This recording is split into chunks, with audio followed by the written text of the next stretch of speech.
In this week's gospel, the Pharisees kind of turn up the heat on Jesus a little bit. They come at him with this question where they're trying to trap him. They're not really looking for an answer. They're just looking for him to give the wrong answer, right? And so they get this woman caught in the act of adultery, and they bring her in front of Jesus, and they're like, what do you say? We should, the law of Moses says we should kill her. We should throw stones at her until she's dead. What do you say? And they're hoping that Jesus is either going to be too strict with the law and have the crowds turn against him, or be lenient enough with the law that they can say, this guy doesn't follow the law, he clearly can't be from God. All right?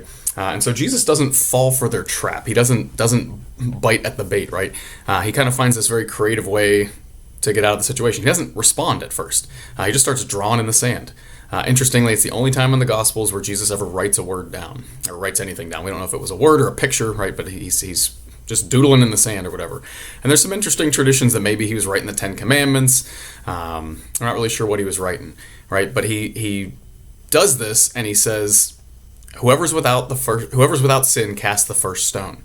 All right, and the idea is, so she did something wrong. Sure, Jesus doesn't debate that. At the end of it, he even calls it a sin. He tells her, go and sin no more.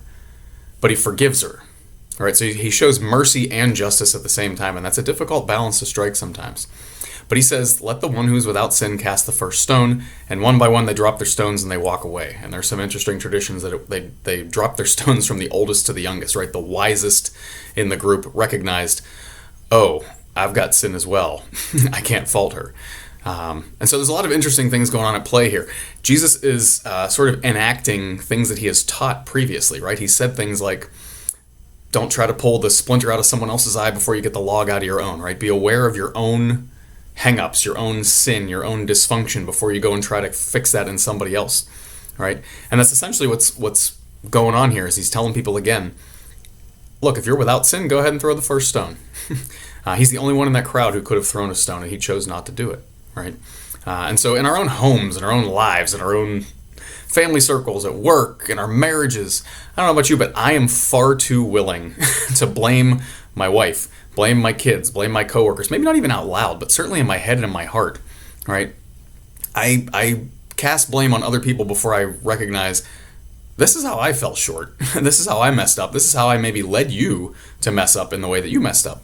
And so Jesus is calling us to be aware of our own sin, not so we can beat ourselves up for it, so we can cry out to God for mercy, and so that we can show mercy to ourselves and to others in the way that Jesus shows mercy to this poor woman from today's gospel.